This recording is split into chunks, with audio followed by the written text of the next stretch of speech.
આત્માની જે બોલીએ મુખ પવિત્ર અધી રામ નામ, મુખ પવિત્ર અધી રામ નામથી, હસ્ત પવિત્ર પુનદાનથી, ચરણ પવિત્ર દેવ દર્શની, હૃદય પવિત્ર બ્રહ્મ જ્ઞાન. એટલે આપણે એકવાર આપણા સદગુરુ પરમાત્માની જે બોલીએ બધા જ પ્રેમથી બોલજો. પરમાત્માએ આ મનુષ્યનો અવતાર મનુષ્ય મુખે જ એક જે બોલાય છે, નહીતર પરમાત્માની સૃષ્ટિમાં બધા જીવાત્માઓ છે બોલાય ખરું, પણ હવે ભગવાનની જે બોલાતી એવું મુખ આપ્યું છે, ઉત્તમમાં ઉત્તમ, જે દેવોને ના મળી શકે તેવું. માટે આપણે આપણા ગુરુ મહારાજની જે બોલવા માટે, પરમાત્માએ આપણોને ગુણ ગાવા માટે અને આ સંતોના લાવો લેવા માટે આવો એક ઉત્તમ અવસર મળેલો છે. માટે પ્રેમથી બોલજો બધાય. બોલીએ સદગુરુ મહારાજ કી જય, સનાતન સદગુરુ નિરાંત મહારાજ, સદારામજી મહારાજની પધારેલા હરિગુરુ કૃષ્ણ કનૈયા કી. તો પરમ તત્વને પૂજીએ સેવીએ સુકરિત સાર, સાર સ્વરૂપે સદગુરુજી વંદીએ વારંવાર. તો ભગતિ ભક્ત ભગવાન સદગુરુ ચતુર નામ વપુએક, તાકે પદ વંદન કરો વિઘ્ન નાશે અનેક. તો દેશ તો જેની દશા વર્તે દેહાતીત, हो ज्ञानी संत के चरण में वंदन हो गणित. तो संत मिले इतना टले काल जाल जम चोट, चरण आवी शीश निमावे गिर पड़े लाख पापनी पोट. तुलसी शोधिन बड़ा संत मिले जो आई, नैण भरी भरी बेटिए दुख समूला जाई. तो आधी में आधी घड़ी आधी में पुनियाद, तुलसी संगत साधकी कटे कोटि अपराध. संत बड़े परमारथी शीतलवा को अंग, तप्त बुझावे और की दे दे अपनो रंग.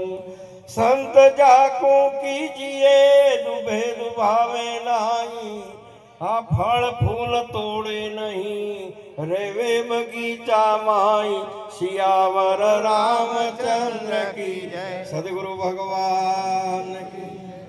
આજે આ પવિત્ર પાવન પાટણની પવિત્ર નગરીની આ ધરા ઉપર આજે પ્રગટ પરમાત્મા સ્વરૂપ હાલતો ચાલતો ફરતો પ્રયાગ જંગમનું તીરથ એ પ્રગટ પરમાત્મા સ્વરૂપ એ સંત.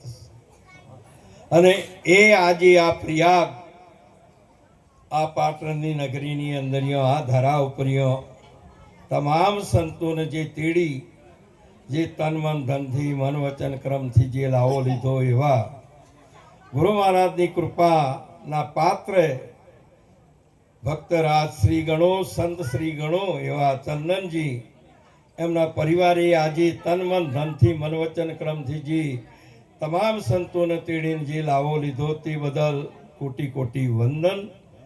આજે આ ગુરુ કૃપાની આ મહિમા છે. આ ગુરુ કૃપાથી જ આટલો બધો લાવો લેવાય છે. માટે ગુરુની એટલી કરુણા કે આજે એમનું જીવન બધી બાજુએ બધા ક્ષેત્રે સંપૂર્ણ એ તમામ ગુણ સંપાદન કરેલા એવા મહાપુરુષ. આજે તમામ માનવ સમાજ પણ મહાપુરુષે કીધેલું છે કે માનવ સમાજની અને દેશની, ધર્મની અને તમામ જીવોનું કલ્યાણ સમાયેલું છે. એવું પવિત્ર આચરણ કરી રહેલા એવા ધારાસભ્ય અમારા ચંદનજી ને કોટી કોટી વાર વંદન. ગુરુ મહારાજ સદાયના માટે આવો કરતા રહે અને એમના ઉપરીઓ કરુણા સદગુરુની સદાયના માટે વરસતી રહે એવી બાપાની આશીર્વાદ વિશેષતામાં અમારી આગળ બધા જ મહાપુરુષો કોઈ ગદમાં કોઈ પદમાં સુંદર અમૃતપાન કરાયું, શ્રવણ મનન નિધ્યાસન કરી અને જે પોતે વર્તમાન મોક્ષ છે એનું કલ્યાણ થાય ને આ રીતે પીરસવું ભોણું મહાપુરુષે કીધેલું છે કે પીરસવા વાળાનું છે, પણ જમવું એ આપણા હાથની વાત છે. તો એમ સંતો સત્સંગ આપે પણ વર્તમાનમાં લેવું એ આપણા હાથની વાત છે.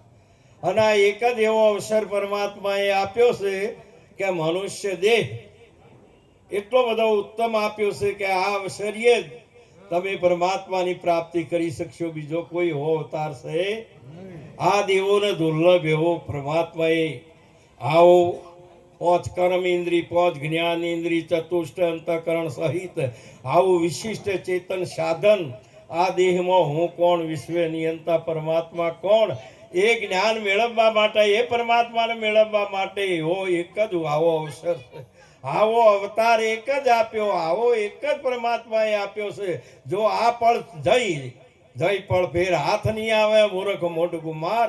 મહાપુરુષે કીધું જો આ પળ જતી રહી તો ફરી હાથમાં આવે એવી.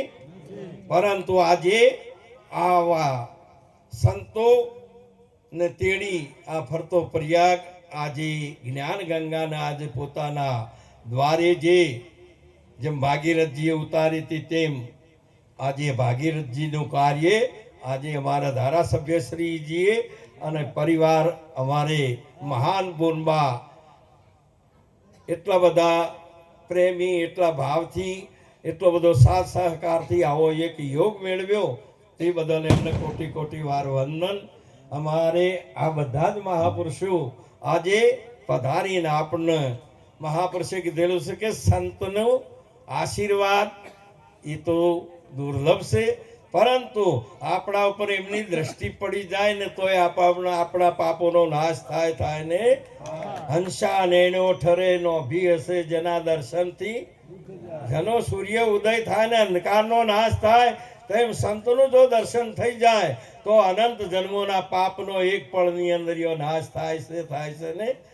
આવા સંત પધારેલા, આવો જે લાવો લીધો તે બદલ એમને ખૂબ ઉત્તમ મહિમા ગાયો. સંતે મહિમા કેટલો ગાયો? સંતની મહિમા તો ભગવાન શ્રી કૃષ્ણ પરમાત્મા પૂર્ણ પુરુષોત્તમે પોતાની નગરીમાં જ્યારે સંત પધાર્યા ત્યારે સંતની શી મહિમા છે. અને સંતની મહાપુરુષે ઝવેરી સેવા હીરાની કિંમત કોઈ કરી શકતો તેમ આ પ્રગટ પરમાત્મા છે, કોઈ વ્યક્તિ અહીંયા નહીં. ભલે ગમે તે સ્વંગમાં હોઈ શકે, ગમે તે તમે કર્મ કરતા હોય, તમને જે કોઈ યોગ લાગ્યો એ માનવ જન્મ એટલો આ ઉત્તમ પરમાર્થી આપ્યો છે કે પુરુષાર્થ કરે છે, પોતે જીવન જીવે છે અને બીજાને જીવાડે છે. પરંતુ આ તો સંતોનો દેશ છે, આ સદગુરુનો દરબાર છે, સંતનો દરબાર છે અને અહીંયા બીજી કોઈ ભૂમિકા આવતી માટે મહાપુરુષે કીધેલું છે કે આવી અભેદ વસ્તુ આજે આપણને સોંપડી છે અને એ પ્રાપ્તિ કરનાર પોતે મહારાજશ્રીએ સુંદર આવો કીધો અને આવો લાવો લેવો. હરે સંત પરોણલા જે ઘેરે આવે તે ઘરવાલાનું મંદિર કહાવે. જે ઘેર સંત આવે તે ઘેર પરમાત્માનું મંદિર છે ને. સાકર લાવો ભેગી મીઠાશ આવે ને, ફૂલ લાવો ભેગી સુગંધ આવે ને. તારે જ્યારે સંત આવે તારે ભેગો ભગવાન આવે ને.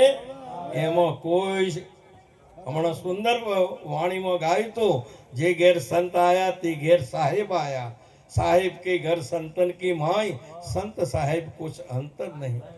માટે આવો એક સુંદર પોતાના નિવાસ સ્થાને પોતાની આવી પવિત્ર નગરીની અંદર આજે આ સંતોનો આજે કુંભ છે ભાવ. આવો એક યોગ, આવો દર્શન એ દેવોને દુર્લભ. સંત જે મહાપુરુષ આવા પરોણા જે ઘેર આવે તે ઘરવાલાનું મંદિર કહાવે, તે ઘરવાલો પ્રગટ બિરાજે. મહાપુરુષે આટલો જ્યાં સંત પધારે તે દરબાર જ્યાં પરમાત્મા પ્રગટ છે ને. આવા અને દર્શન કરતો ભય જન્મના તમારા ભય મુક્ત થાય છે. તે ઘર અગણીએ ગંગા ને કાશી, બોલે તે ઘરમાં સ્વયં અવિનાશી. આ સર્વે ઘટોમાં બોલી રહેલો તે અવિનાશી છે, એમાં કોઈ બે મત નથી. પણ સતોય એ વસ્તુની એ અવિનાશીની પ્રાપ્તિ કરવા માટે તમારે સદગુરુનું શરણ સેવવું પડે. ભગવાન 11 વર્ષને 52 દિવસ ગોકુળમાં રહ્યા, અને ગોકુળમાં હતા ને તારે કંસ રાજાએ બધા જ એના બળવાન યોદ્ધા મોકલ્યા, પણ વળતા પાછા આવવા ના દીધા. અને જ્યારે ભગવાનને જો આ વિશ્વમાં લાવે તો એ ભક્ત લાવી શકે, ભગવાન આવે તો ભક્તના માટે આવે, અને જો કદાચ આવો લાવો લે તોય ભક્તેથી જ. એટલે કંસ રાજાએ કીધું કે હવે આ મારા બળવાન યોદ્ધાથી તો ભગવાન ગોકુળમાં છે, પણ લાવી કોઈ શકતું હવે લાવશે કોણ? તારે એમને ખબર હતી. તારે એમને અક્રૂરજીને કીધું કે તમે જાઓ ગોકુળમાં, તમે કૃષ્ણને લઈ આવો. કે હું જઉં ખરો, પણ તમારા હુકમ પ્રમાણે ના જાઉં, હું મારી રીતે જાઉં, મારી રીતે પરમાત્માને લાવો અને મારે ત્યાં રાખીશ.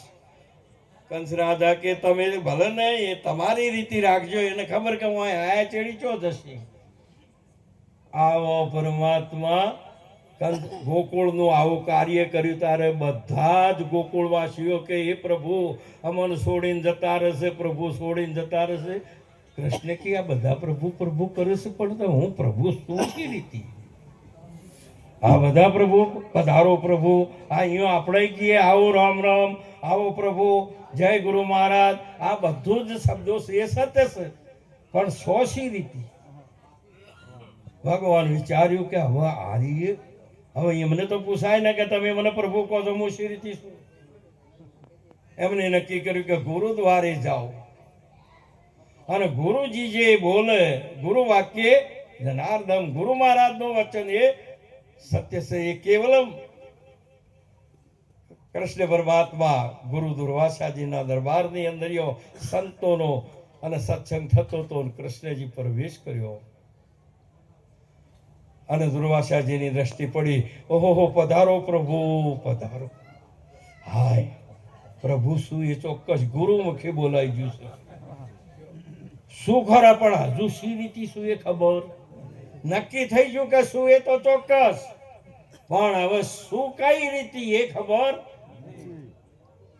ત્યાં સત્સંગમાં રહ્યા, 1 દિવસ 2 દિવસ સેવા રહ્યા, સેવા કરી કરીને પછી ત્રીસરા દિવસે ગુરુ મહારાજ બ્રહ્મ મુહૂર્તમાં 4 વાગે ત્રિવેણીના સંગમે જ્યાં સ્નાન કરવા જાય છે, ભગવાન હાથી કૃષ્ણજીએ જાય છે, સ્નાન કરી ગુરુજીની બધો કપડો બીજો હતો એ ધોઈને એક બાજુ મૂકીને પછી ગુરુના ચરણ પકડી કે પ્રભુ હું ભગવાન શી રીતે શું કહું? પ્રભુ પ્રભુ તમે કહો પધારો. તો એ વખતે પરમાત્માએ એમને ઉપદેશ કર્યો છે.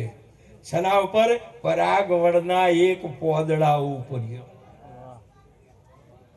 પરાગવડના પોદડે તું સીધ સમોણો શામળા. એક જ પરાગવડના પોદડામાં પરમાત્માનું દર્શન કરાયું.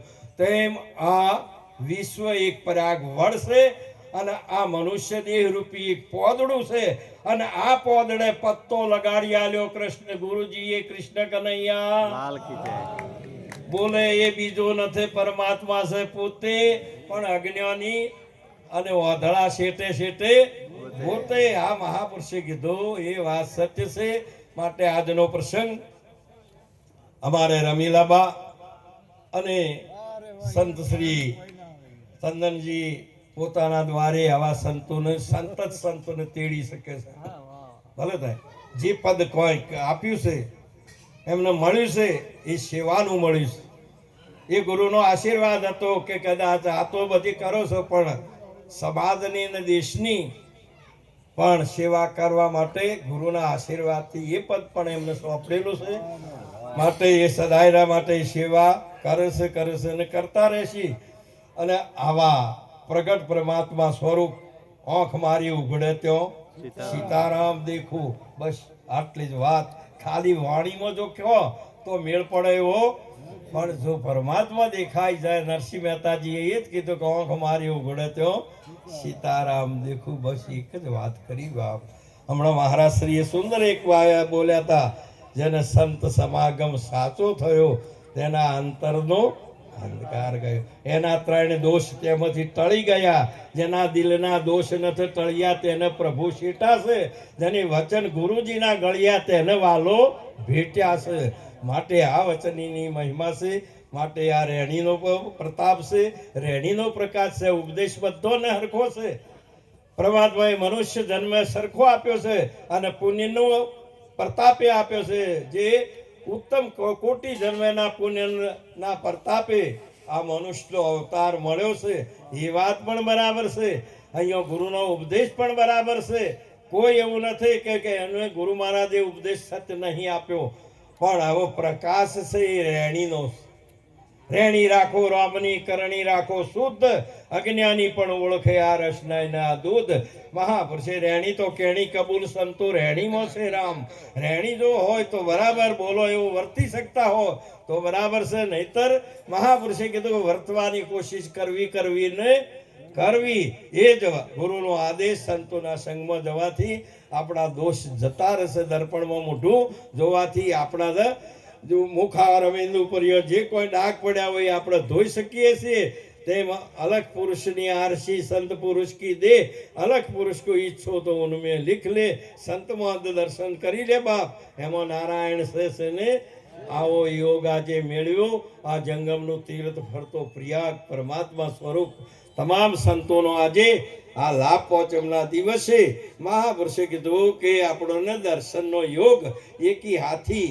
જેમ વૈરાટનું દર્શન અર્જુનજીને પરમાત્માએ બતાવ્યું હતું, જો દર્શન કરાવ્યું હતું, તેમ આપણા બધા આ વૈરાટ સ્વરૂપ આ સંતોનું દર્શન આજે મહારાજશ્રીએ ચંદનસિંહજીએ પોતાના દ્વારે પોતે સંતોને તેડી, બધાને તેડી અને તન મન ધનથી લાવો લઈ અને આપણને બધાને દર્શન કરાવ્યા. તે બદલ એ પરિવારને ખૂબ ખૂબ તાળીએથી તમે વધાવો.